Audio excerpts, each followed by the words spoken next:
We shall continue with our third chapter of Physics class 11, Motion in a Straight Line. In the last class, we have studied motion, rectilinear motion, frame of reference, path length and displacement. Today we shall study velocity, speed and acceleration. First we shall study average velocity and average speed. Average velocity is defined as the change in position or displacement delta x divided by the time interval delta t in which the displacement occurs. That means average velocity is a ratio of change in position to time interval. Mathematically, average velocity v is equal to x2 minus x1 divided by t2 minus t1. But this is a displacement delta x and this is time interval delta t. The SI unit of velocity is meter per second. Average velocity is a vector quantity. Why? Because it has got both magnitude and direction. Average velocity can be positive or negative. As average velocity depends on delta x, displacement, and delta x we know it can be either positive or negative. So depending on that, velocity also can be negative or positive. Average velocity equal to 0 if displacement equal to 0. Now we know that displacement can be 0. That means average velocity also can be 0. Geometrically, average velocity is the slope of a straight line in a position time graph. In the last class, we have studied position time graph. In the position time graph, the slope of the straight line is the average velocity. Next, we have got the graph of position and time when velocity is positive, negative and at rest. So in this first graph, you see that as time is increasing, displacement is increasing. So here the velocity is positive. In this we see as time is increasing, displacement curve, this straight line is coming down. That means velocity is negative. Here we see that time is increasing, displacement remains same, the constant. That means here the object is at rest. Next we have got average speed. Average speed is defined as the total path length traveled divided by the total time interval during which the motion has taken place. So average speed is path length divided by the time interval. So average speed is total path length divided by total time interval. The unit of average speed is same as average velocity, it is meter per second. Now average speed depends on the path length and we have studied that path length is irrespective of direction. That means average speed also does not speak anything about the direction. Average speed is always positive. As a path length is positive, average speed also is positive. If motion of an object is along a straight line and in the same direction, then average speed equal to average velocity. So if the motion of an object is in a straight line and it does not change the direction, remains in the same direction, then average speed and average velocity, they will be same.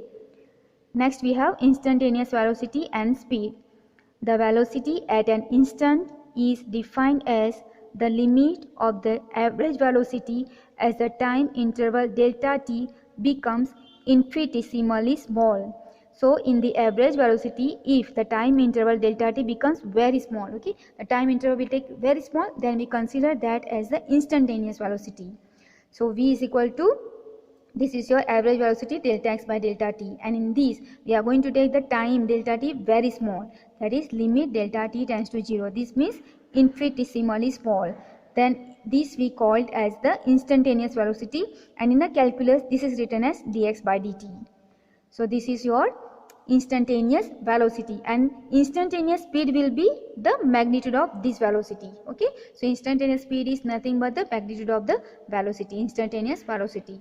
Now this can be also say that it is the rate of change of position with respect to time at that instant. So dx by dt is nothing but the rate of change in the position at that time. Average speed is greater than equal to magnitude of average velocity. So average speed can be either equal to average velocity or greater than average velocity, but instantaneous speed is equal to instantaneous velocity at that instant, but these instantaneous speed and velocity are equal. Next we have got acceleration. Acceleration is the rate of change of velocity with time. So acceleration is change in velocity with time. Average acceleration a bar over a time interval is defined as the change of velocity divided by the time interval. So average acceleration is change in velocity divided by time interval, and mathematically average acceleration a equal to v2 minus v1 divided by t2 minus t1. This is change in velocity, that is delta v, and this is time interval, that is delta t, where v1 and v2 are velocities at time t1 and t2. The SI unit of acceleration is meter per second squared. It is the average change of velocity with time. So change in velocity with time is your acceleration. In velocity time graph, acceleration is a slope of a straight line joining points v2 t2 and v1 t1. So acceleration, average acceleration is the slope of the straight line joining the 2 points v2 t2 and v1 t1 in velocity time graph. Next we have got instantaneous acceleration. Instantaneous acceleration means in the average acceleration we take this time interval very small, okay, just like the instantaneous velocity. Here we took this time delta t very small. Same way in acceleration, average acceleration, if we take time very small, then we get instantaneous acceleration. And mathematically A is equal to limit delta t tends to 0 delta v by delta t. This delta v by delta t is average acceleration, and in a calculus this is written as dv by dt. Acceleration at an instant is the slope of the tangent to the vt curve at that instant. So the acceleration is at an instant is the slope of the tangent in velocity time curve at that instant. When acceleration is uniform, implies acceleration is equal to average acceleration over that period. Acceleration can be positive, negative or 0. Why? Because acceleration depends on velocity and velocity depends on displacement, and we know displacement can be positive, negative or 0. So therefore acceleration also can be positive, negative or 0. If velocity of an object is v0 at t equal to 0, that is initial velocity v0 at time t equal to 0 and v at time t, then in this formula initial velocity v1 is v0, so put here v0, and after time t, that is final is v, so you put v, so I put here v minus v0, and the final time we are taking as t, so put t, and t1 t equal to 0, so put 0, so you get v minus v0 divided by t. This t you transfer and multiply with a, so you get at is equal to v minus v0. v0 transfer over here, so you get v is equal to v0 plus at. So remember this formula. Next we have got the graph of position time when acceleration is positive, negative and 0. So in this curve, okay, acceleration is positive. In this type of curve, acceleration is negative, and in this, when the velocity is constant, a equal to 0. Velocity time graph. Object moves in a positive direction with positive acceleration. So this is the graph, okay, this is velocity, this is the time.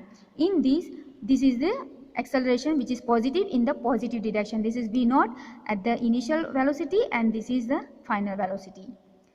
Object moves in a positive direction with negative acceleration. You can see here the graph is coming down, the straight line is in this direction. That means this is the final velocity v and this is initial v0, and here the acceleration is negative. Here in the velocity and time graph, object moves in a negative direction. You can see it is in the negative direction with the negative because it is coming down, right? So here acceleration is negative in the negative direction. In this, object moves in a positive direction till t1 and turns back with same negative acceleration. So here till t1 in the positive direction with the positive acceleration, but here it is negative acceleration and in the negative direction, okay. Here also negative acceleration because it is coming down, okay. See, this is actually velocity time graph, okay. These four graphs you have seen is velocity time graph, and this is displacement and time graph, okay. So that is the difference between these two. A velocity time graph for any moving object is the area under the curve represents the displacement over a given time interval. So this is an important topic, that in a velocity time graph for any moving object, the area under the curve, so this curve, okay, suppose this is the my curve, okay, so this is my velocity and time graph, okay. In this is my curve and this is the area, so this area gives you displacement, okay. This I have written here, vt, that is velocity time graph, is a straight line parallel to time axis. So this is a straight line parallel to the time axis. and area under it between t equal to 0. So between t equal to 0 here to t equal to t up to here is the area of a rectangular of height, of a rectangle of height u. So this is the rectangle, you can see, right? The height is u and this is the base, and base is t, this one from 0 to t, so t, then area will be length into width, so you can say u into t, and this is gives you displacement in this time interval. So this is the displacement. So area under the curve for v and t graph gives you the displacement. Next we have got example 3.1. A car is moving along a straight line, say OP in figure 3.1. It moves from O to P in 18 seconds and returns from P to Q in 6 seconds. What are the average velocity and average speed of the car in going A from O to P and B from O to P and back to Q? So here you have to find the average velocity and average speed, and the figure they have given us to this figure. Okay, this is the figure we have to use and do calculate this average velocity and average speed. I have written here O to P time is taken, t is equal to 18 seconds, and OP distance O to P is 360 from 0 to P, na? So 0 to 360, that means it is 360 meter, and from P to Q, from P to Q it is coming back, so this displacement or this distance is 120 meter. Okay, I am just minusing 360 minus 240, which gives you 120, and the time given in the question is 6 seconds. Okay, and you have to find the average velocity, average speed for O to P, and second from O to Q. Okay, O to P and back to Q. So first from O to P, then second is O to P and coming back to Q. So that you have to find average velocity and average speed for both the cases. So average velocity, the formula is average velocity is x2 minus x1 by t2 minus t1, or delta x by delta t, that is displacement by time interval. So average velocity, displacement divided by time interval, displacement from O to P first. Okay, so from O to P, that is final position is 360 minus initial position is 0, so 360 minus 0 gives you 360, so 360, and the time interval O to P is given to you 18 seconds. Okay, cut it, you get plus 20 meter per second. Now average speed, for average speed we get it as a total path length divided by total time interval. So total path length from O to P is 360 only, right? So path length is 360 and the time is also from O to P is given to you as 18 seconds. So put 18 seconds, divide, you get 20 meter per second. Okay, that is from O to P. Now we have to find from O to P and then coming back to Q. Okay, O to P and coming back to Q. So for that average velocity from O to P and coming back to Q, so this is my final position minus the initial position. So final position is 240 minus 0, so this displacement will be 240. So I have written average velocity is equal to 240, and the time from O to P is given to you 18 seconds, plus from P to Q, that is given to you 6 seconds. Okay, so total time will be 18 plus 6. So 240 divided by 18 plus 6 is 24, divided by 24, so you get 10 meter per second. Now average speed, so average speed is total path length by total time interval. So total path length, so O to P and P to Q, that means O to P will be 360 and P to Q is 360 minus 240, that is 120. Okay, already I have written here. So it is 120 divided by time will be O to P is 18 seconds and from P to Q is given to you 6 seconds. So it will be 24. So I have written 24, right? And then this addition is 480 by 24 gives you 20 meter per second. So that is a solution for example 3.1. Example 3.2. The position of an object moving along x-axis is given by x is equal to a plus b t square, where a is equal to 8.5 meter, p is equal to 2.5 meter per second square, and t is measured in second. What is its velocity at t equal to 0 second and t is equal to 2 second? What is the average velocity between t equal to 2 and t is equal to 4 second? Here position is given as a function x is equal to a plus b t square. Okay, where a is equal to 8.5 meter and b is equal to 2.5 meter per second square. Now I have to find the velocity. So v is equal to dx by dt. Okay, I am using this formula dx by dt. So now dx by dt means I have to differentiate x with respect to time, and x value is the position given here. So I can write d by dt of x value I put from here a plus b t square. Now here I am using a formula of the calculus, okay, the differentiation. I'll write the formula here. It is d by dx. This is standard formula of x power n. Okay, suppose this you are given and you are asked to find the differentiation. That is d by dx, the rate of change in x.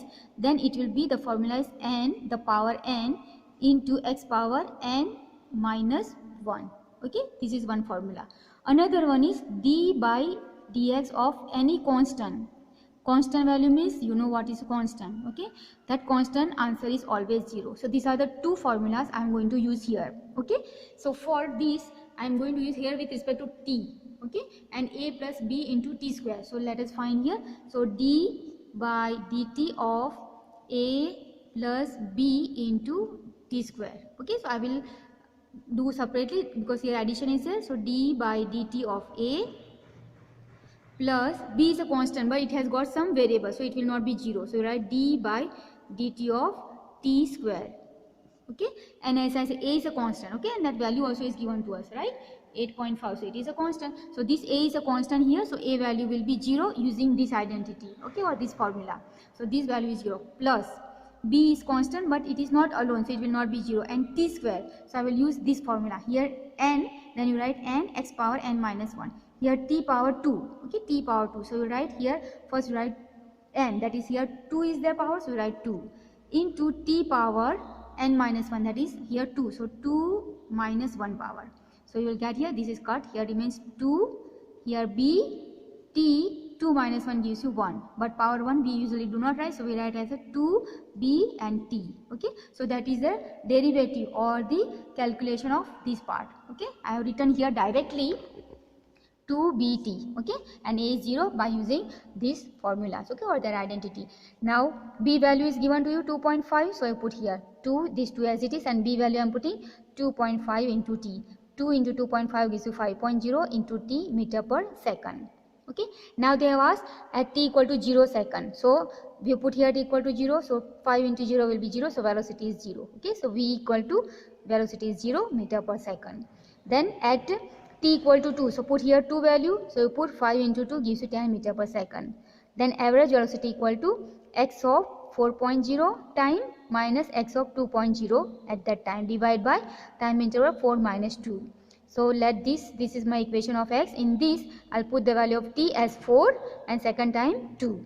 Okay, so I put here a plus b as it is, and t is equal to 4. So 4 square is 16 minus a, this is plus, but because of this minus, this becomes minus, and 2 square is 4, and this b as it is, right? Divide by 4 minus 2 gives you 2. A plus a minus you cut. Okay, so what you get, 16 minus 4 gives you 12b, and this 2 remains in the denominator. Okay, cut by 2, so you get 6b, right? Put the value of b, which is given to you here, 2.5. So 6 into 2.5 equal to 15 meter per second. Okay, so you get the average velocity is equal to 15 meter per second. We'll keep this much for today. Thank you very much.